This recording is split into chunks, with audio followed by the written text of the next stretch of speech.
Tempting balls, India's tasty and healthy recipes. మజ్జిగ పులుసు అందరికీ తెలిసే ఉంటుంది. ఈ మెంతి మజ్జిగని ఒక్కో ఇంట్లో ఒక్కోలా చేస్తారు. కొంతమంది సొరకాయ వేసుకుంటారు, కొంతమంది మిక్స్ వెజిటబుల్స్ వేసుకుంటారు. కానీ ఇప్పుడు నేను మాత్రం చాలా సింపుల్ అండ్ టేస్టీ పద్ధతిలో పర్ఫెక్ట్ మజ్జిగ చారు ఎలా చేయాలో చూపిస్తున్నాను.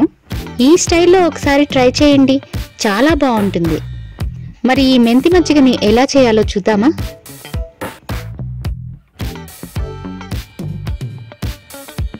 ముందుగా 1.5 కప్పుల ఫ్రెష్ పెరుగు తీసుకోండి.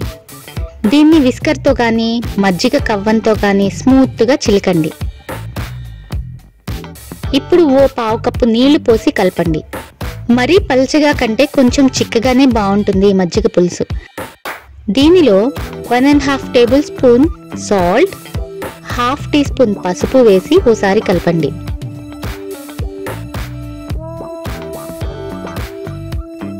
ఇప్పుడు ఓ 2 ఉల్లిపాయలు చక్రాల్లా స్లైస్ చేసుకొని ఈ మజ్జిగలో వేసేయండి. ఈ పచ్చి ఉల్లిపాయ చక్రాలు మెంతి మజ్జిగలో తింటుంటే సూపర్గా ఉంటాయండి. దీన్ని పక్కన పెట్టుకొని ఇప్పుడు తాలింపు కోసం ఓ 2 టీ స్పూన్ల ఆయిల్ వేసుకొని అందులో ఓ టీ స్పూన్ ఆవాలు, 1/2 టీ స్పూన్ మెంతులు, కొద్దిగా కరివేపాకు, 3-4 ఎండుమిరపకాయలు వేసి ఓ 30 సెకండ్స్ వేయించుకోండి. ఇప్పుడు ఒకటి సన్నగా తరిగిన ఉల్లిపాయ, ఓ 3 పచ్చిమిర్చి తరుగు వేసి ఓ 2 నిమిషాలు ఆనియన్స్ లైట్ గోల్డెన్ కలర్ వచ్చే వరకు ఫ్రై చేసుకోండి మీడియం ఫ్లేమ్లో. ఇప్పుడు ఈ తాలింపుని ప్రిపేర్ చేసుకున్న మజ్జిగలో వేసి కలిపేయండి. అంతే, సింపుల్ టేస్టీ హెల్తీ మజ్జిగ పులుసు డన్. ఇన్స్టెంట్గా 5 నిమిషాల్లో రెడీ అయిపోతుంది. అసలు యాజ్ పర్ ఆయుర్వేద వారానికి ఒక్కసారైనా ఈ మజ్జిగ పులుసు కంపల్సరీ తీసుకోవాలండి.